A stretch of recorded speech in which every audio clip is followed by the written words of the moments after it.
Halo guys, selamat datang di informasi. Kali ini kita akan membahas tentang proyek naturalisasi yang akan mendatangkan grade A untuk Harimau Malaya yang tidak menemukan titik terang.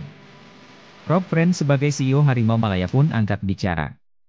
Dia mengatakan supporter Harimau Malaya harus realistis dengan perkembangan dan transformasi Harimau Malaya. Naturalisasi dan transformasi Harimau Malaya membutuhkan waktu, tidak bisa instan seperti klub sepak bola yang bisa membeli pemain dan melakukan perubahan. Meskipun ini tidak enak didengar oleh supporter Malaysia, Rob Friend kembali menegaskan pekerjaan yang dia lakukan untuk Harimau Malaya bisa dilihat dalam jangka panjang dan bukan sekedar 6 bulan. Dia juga menegaskan bahwa dia di Harimau Malaya tidak bertujuan untuk menyenangkan hati pendukung Harimau Malaya. Program naturalisasi Malaysia ini ungkapnya cukup sulit. Kita harus realistis. Malaysia bukan Indonesia. Jumlah penduduknya lebih banyak dari Malaysia. Pernyataan ini pun membuat berbagai macam tanggapan oleh warga Malaysia. Kenapa Fang tidak masuk pasar? Borong saja cari player warisan. Dekat situ macam-macam negara ada, tinggal pilih saja. Betul, bertaburan di seluruh dunia rakyat Indonesia. Faktanya rakyat ramai. Pemerintah gagal menyediakan fasilitas pekerjaan yang cukup buat rakyat. Pemerintah tidak ada ide untuk menyelamatkan rakyat. Walaupun mereka memiliki segalanya. Tenaga buruh, tanah yang subur dan berbagai sumber asli yang boleh membantu. Maka bertaburan mereka ke seluruh dunia demi kelangsungan hidup. Ini fakta, bukan statement emosi. Kita pakai dengan cara lain, program pembangunan sepak bola dari dasar, liga harus buat sungguh-sungguh. Besarkan fisik untuk kuat dan kencang. Kalau ukuran kecil-kecil, kejar bolanya bagaimana? Semestinya sebab bumi ini milik Indonesia. Betul lagi, orang dia laku, setiap negara menikah dengan dia. Eropa, Asia, ASEAN. Jadi memang banyak mix lah. Itu sebabnya orangnya ganteng-ganteng dan cantik-cantik. Tidak seperti Malaysia. Jadi memang mudah, tinggal petik jari untuk dapatkan pemain warisan ini. Besar saja tapi tidak berguna. Boleh juga pakai naturalisasi, tapi dalam masa yang sama coba ke arah yang Jepang, Korea lakukan.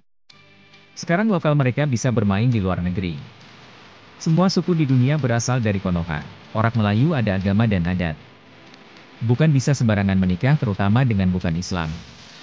Kena konvert. Indonesia mana ikut semua ini.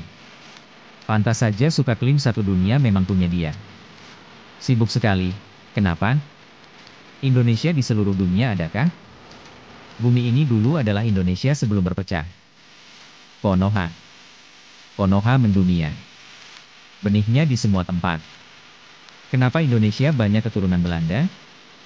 Sebab ramai orang Indonesia yang terpikat dengan orang Belanda. Tidak dengan Malaysia. Sebab orang Melayu di Malaysia kuat agamanya. Tidak akan menikah dengan penjajah Inggris. Memanglah ada di seluruh dunia sebab tinggal di negara dia sendiri kehidupan buruk. Mana tahan dengan uang rupiah.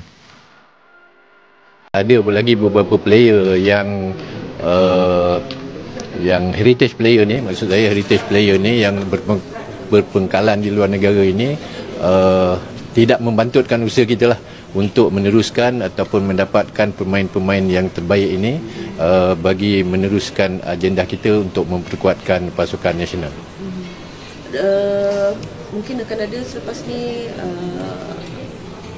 kalau ada lagi mungkin FAM sendiri akan atau macam mana, saya tak tahulah kan, untuk orang kata jadi penawar lah dengan kehampaan ni.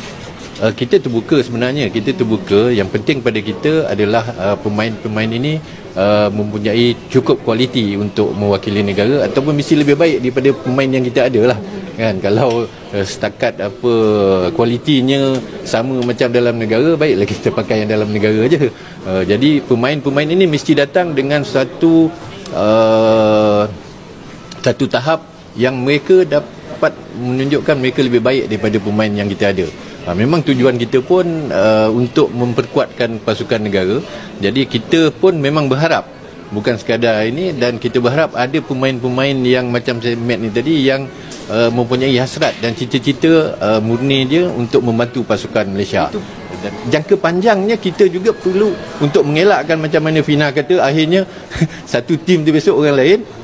Development kena berjalan seiring.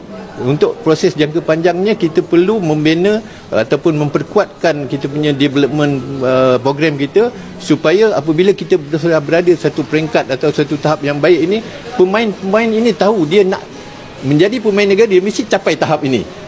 Kalau tak ada tahap yang mereka nampak untuk apa di tagak, target dia tak ada. Jadi untuk aku jadi macam Arif Rahman, untuk aku jadi pemain negara, dia dah menunjukkan dia tahap dia sama dengan pemain luar negara.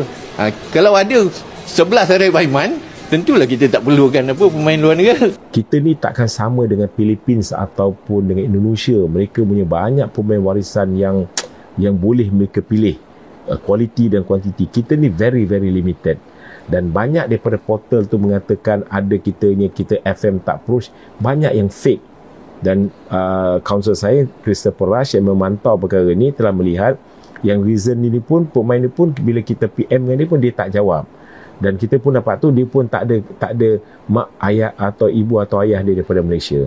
Kalau kita bandingkan sekarang antara pasukan Indonesia dan pasukan negara kita, ya, kalau kita nampak pemain warisan mereka bermain di luar, mereka bermain dengan pasukan-pasukan kelab yang lebih baik di negara mereka, di mana bermain di kelab maupun Division 2 di negara Eropah. Itu merupakan satu liga yang cukup kompetitif, dan mereka bermain dengan pemain-pemain yang berkualiti. Sebaliknya di negara kita hanya mendapati pemain warisan yang bermain di negara kita.